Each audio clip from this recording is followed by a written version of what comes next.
Luxury real estate is the new buzzword in India. Everybody's talking about it. It's shaping capital inflows, city skylines, and most importantly, investor psychology. What truly defines luxury? Is it location, is it price, or something more nuanced? Welcome to PropSutra with Balaji Rao. I'm Neha Mahendra, and today we're talking about luxury real estate. We're understanding what it means, how is it different from premium housing, and what you need to understand before you make your next purchase. Let's dive in.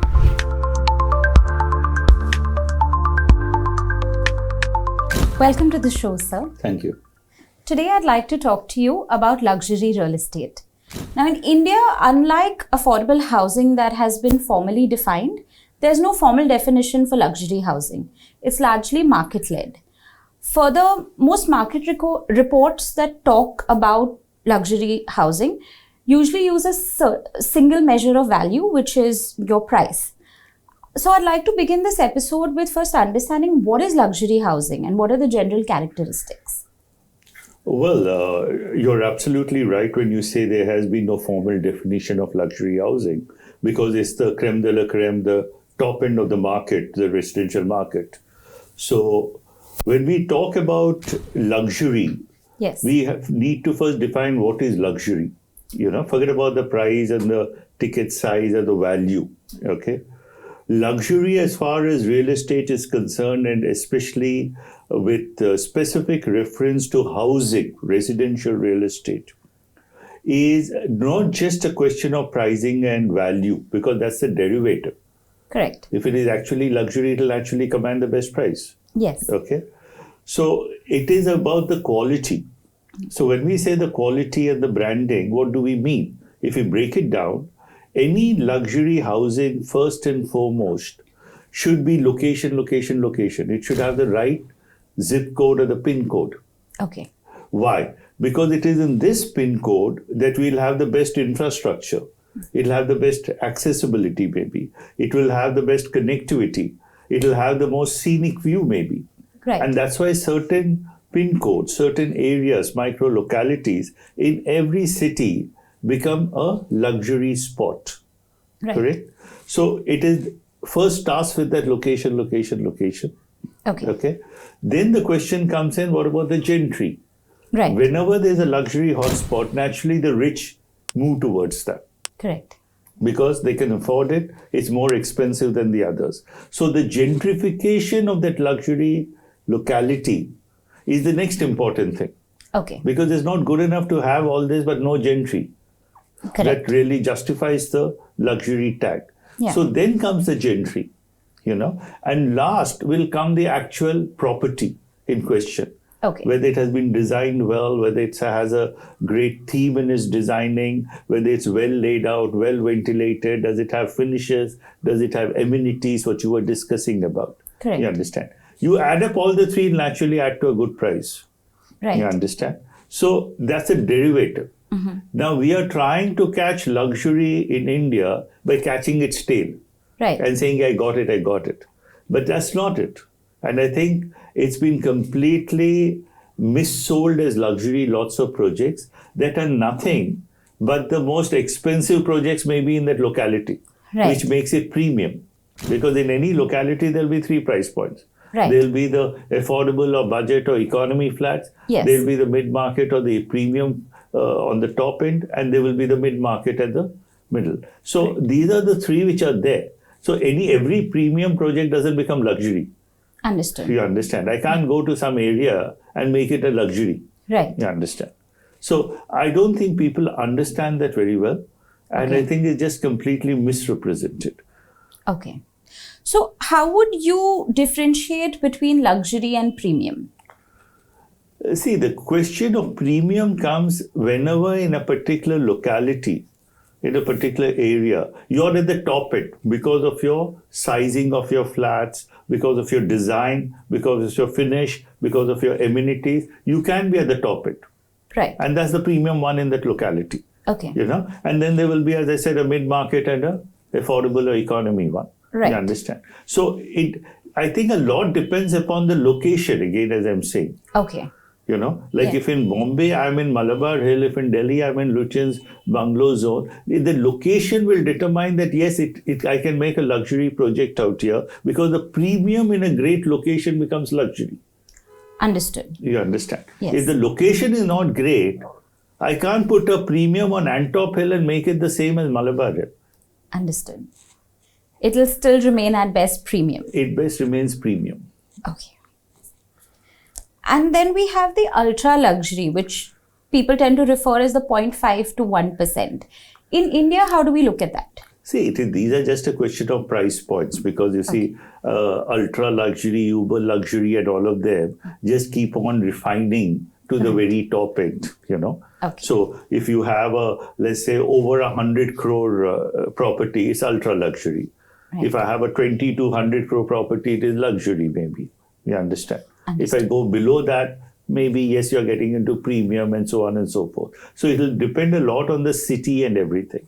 But what I want to emphasize, it's not the price per square foot, it's not the value or ticket size, it is only the location that determines first luxury. Otherwise, you are picking a location and you can go towards the premium housing or you can go towards a mid-market or a affordable housing.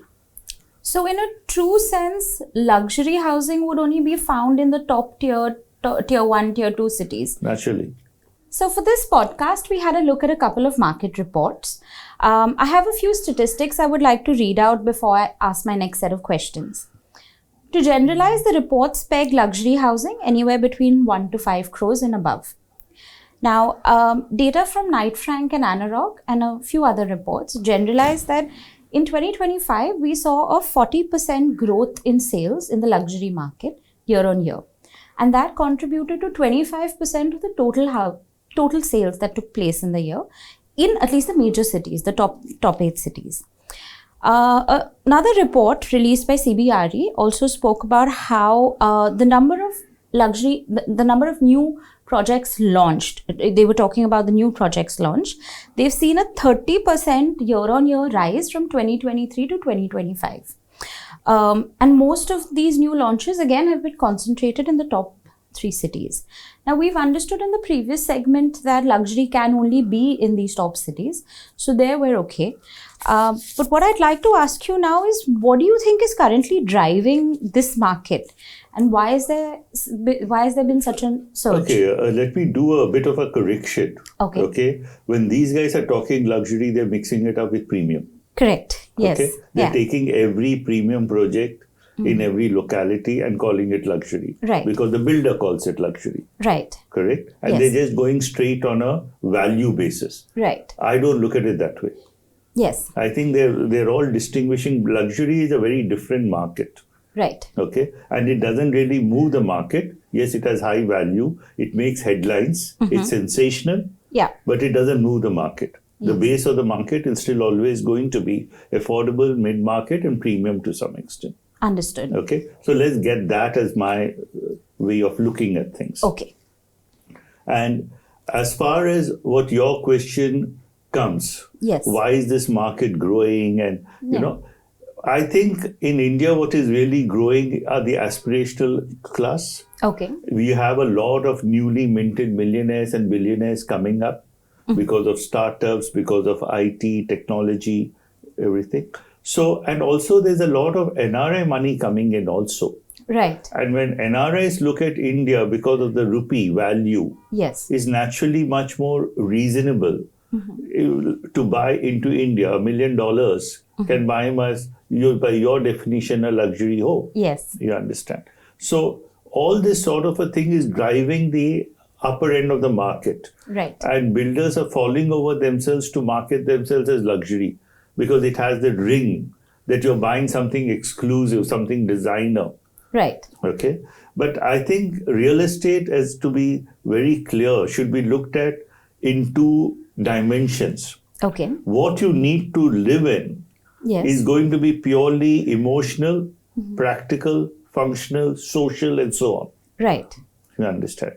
What you need to invest is a very different dimension where you will get the best growth, appreciation, or yield. Okay. What we call. So I have a feeling that most of the people who want to buy for their own use, for their own stay, get swayed a lot by the word luxury. Okay. And so everybody looks at luxury as a project which has a lot of greenery or maybe a lot of amenities, Right. great finishes. Yes. I don't think they're looking at, sometimes I think even the functionality or the, how structurally stable it is. Right. Like for example, most of the luxury in Bombay, the so-called luxury complexes, might have been redevelopments of mills, chawls, or slum redevelopments. Right. So naturally, the neighborhood might not be so great.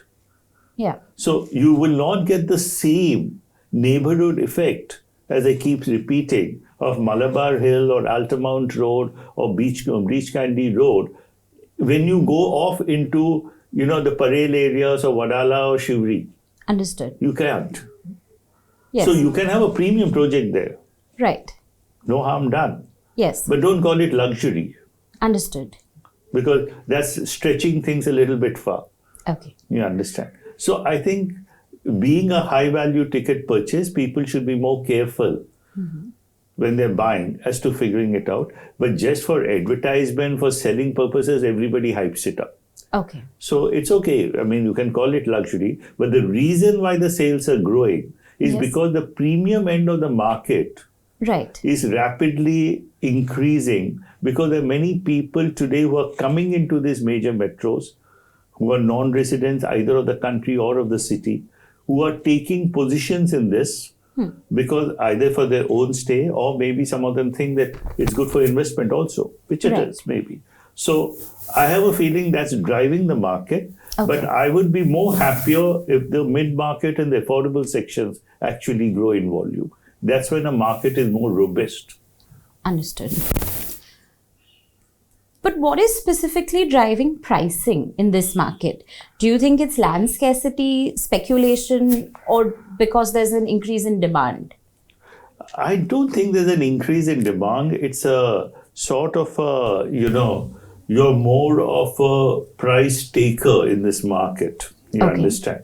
You really can't negotiate too much. So if for whatever reason you want to go to a particular locality and that's the price the few builders who are having projects in that locality fix, then it is the price which you're taking. You understand? And it becomes self-sustaining. Everybody thinks that the price has gone up. And then also the local government will always jump in by revising the circle rates and the ready reckoner rates, because it helps them with the stamp duties and property taxes tomorrow. Right. So it's a sort of a self-sustaining thing. It's not purely on demand and supply, because if a bubble builds up, then naturally it can get deflated at the same price. So you will see correction sometimes if the market gets flat by about maybe even up to 20-30%. You can see corrections. All right. What role have realtors played in the popularization of luxury housing? See, realtors love this term luxury housing because it gives them a license to charge. Because if it's luxury, it can be way above the market rate. No? Yes. Suppose at a particular locality, our market rate is 30,000 per square foot. Right. I say it's luxury, so it's 50,000. So you ask him, why is it 50? He says, it's luxury, boss. Look at everything what I'm putting in.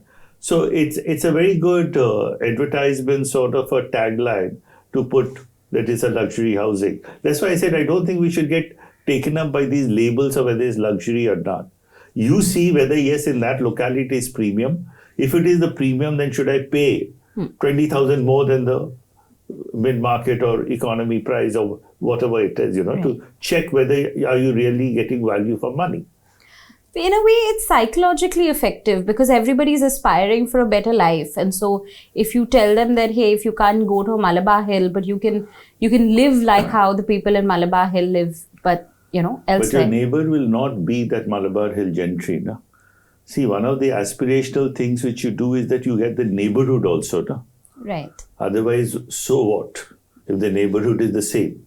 Fair. See, when a slum redevelopment happens and it goes from horizontal to vertical, your neighborhood doesn't change. No? Yes. So if somebody says, I want my children to come out of it, he has to move out into a different neighborhood. No? Right. Are we currently in a luxury or premium housing bubble? Tricky question. Good question to ask.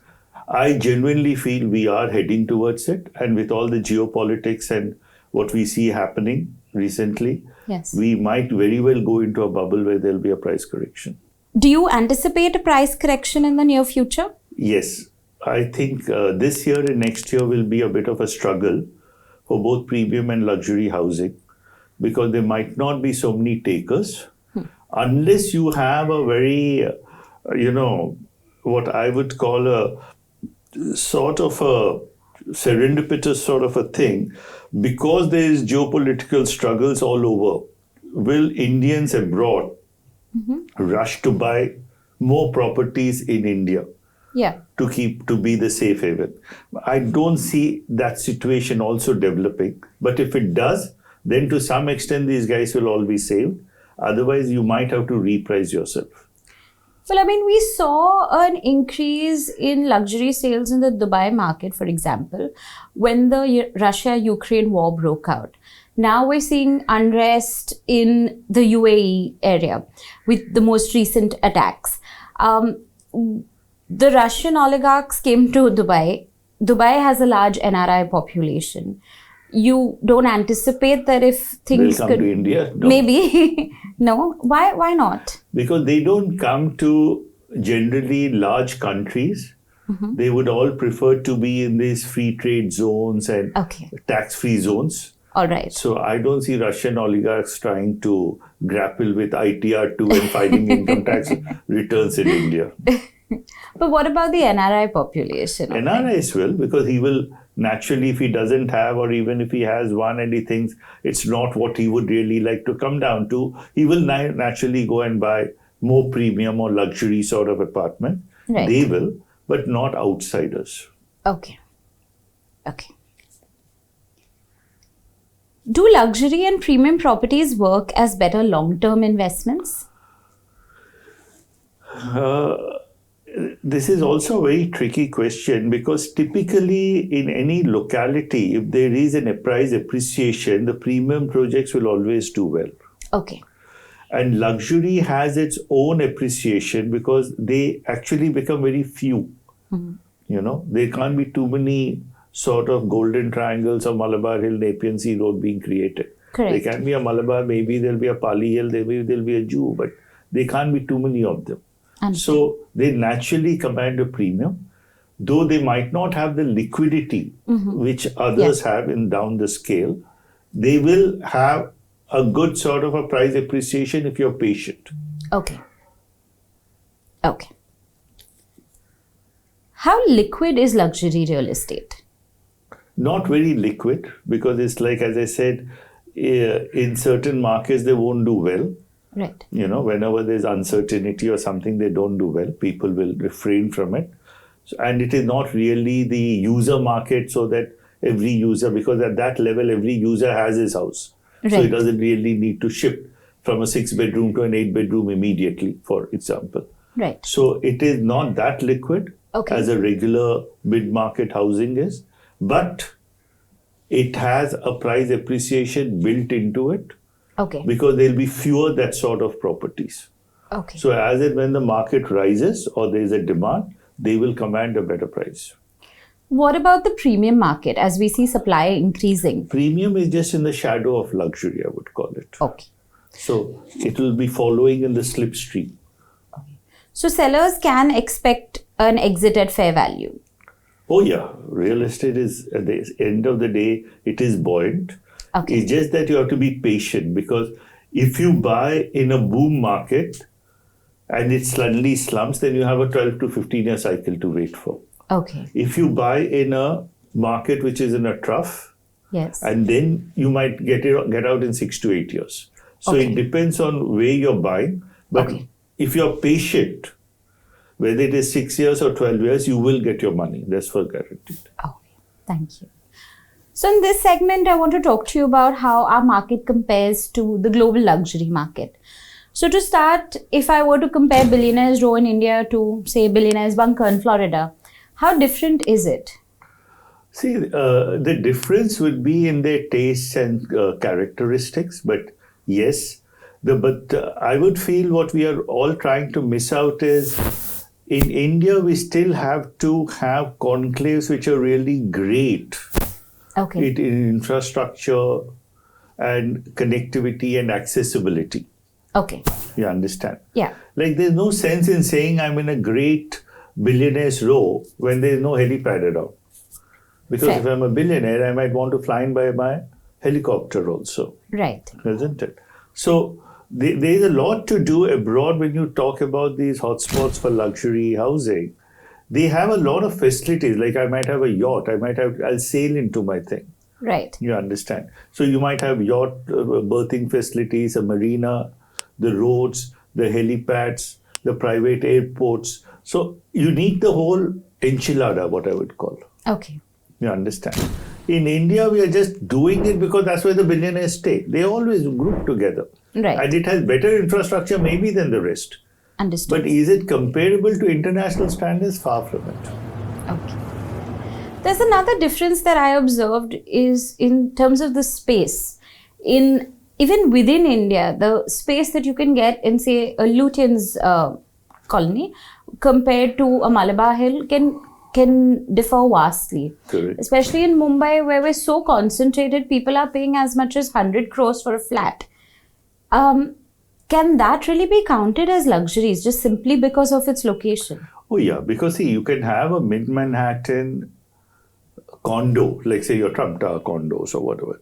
Okay. They cost you an arm and a leg. Right. That's luxury. Right. And it's in a condo, which is your high-rise, correct? And you can have a sort of a villa or a beachside resort in Long Island or something, Right. Hamptons. So they are different locations, so they will be different. So when I become city-centric, Yes. I will go vertical. Okay. Okay. And when it's very few cities which you need not go vertical. Like say in London, you need not go vertical. Right. You might still have townhouses in Eaton Square and Knightsbridge and everything. In Sydney, you need not go vertical. Right. But it depends on the city where you are. But usually when you go city-centric, people will switch from a so-called bungalow or a villa, Yes. or and a standalone home to a sort of a apartment in a condo.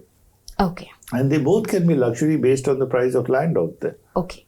So you can't really compare it apples to apples. You have to look at the city and... It goes as per the location. That's why, when people keep forgetting real estate is all about location. And the location determines the pricing and the luxury nature of it. Based on what infrastructure it has, what sort of a climate it has. Like Florida, Miami, all of them have come up because of the climate. Right. Your south of France has come up because of climate. Yes. Your Mediterranean has come up because of climate. So it depends upon now air quality, for example. Right. You understand? So those are the real luxury single homes, what I would call landed property. Mm-hmm. What you have in the cities is a compromise where you want to stay close to your place of work and close to your place of business.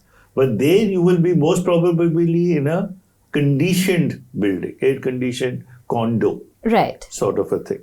Yeah. So this is the compromise any rich will also make, and they usually will have both. Right. You understand? Yeah. Depending on whether he wants to spend a few days in a week in his condo and the rest of the time in his so-called landed property in Connecticut or Long Island, for all I know. Right. In India, is paying 100 crores for a single unit really the best way to invest in real estate? Not at all. I mean, you have to look whether that value, you're getting value for that sort of a price you're going to pay. Right. So whether it's 100 crores or 50 crores or 500 crores, if you don't get the value, then I think it's a little bit of a mismatch. Right. You understand? Because you have to be really practical about such things. Is there a way to determine value, or is it personal? See, a value is determined by you are looking at it. If you think this is where it's gonna be functionally good for me, for my business, then you will buy. I won't think you will put too much of money into it. Okay. Whereas if you think I'm going to go to Alibag over the weekends and that's where I really want my gardens and my orchards or my stables and everything, right, then you will spend more money there. Right. It's a farmhouse. You understand? So it depends on how you value which one is more important. Understood. You understand? So I would think that's more critical. Okay. Rather than just say that I'm paying a huge price because this is the best location I have. How does luxury real estate compare to other luxury investments? Whether we look at art, vintage cars, antiques. See, the difference is, that's why I said real luxury are very few in number. Yes. They will be of great quality. They'll have a heritage value as well as a pedigree. And they will be intergenerational wealth. You can pass on from generation to generation. Right. Luxury housing can qualify like that if you're in the right locations with all the right traffics. Okay. Not just because you bought a premium project. Okay. Again, so to circle back, location will matter more than the amenities or the interiors of a flat. Correct. Okay. All right. Lastly, do you think luxury housing should be formally defined in India to curb false advertising? I don't think so. At that price, I think people who are rich enough to spend, they should be clever enough to understand and read between the lines. All right. On that note, thank you. You're welcome.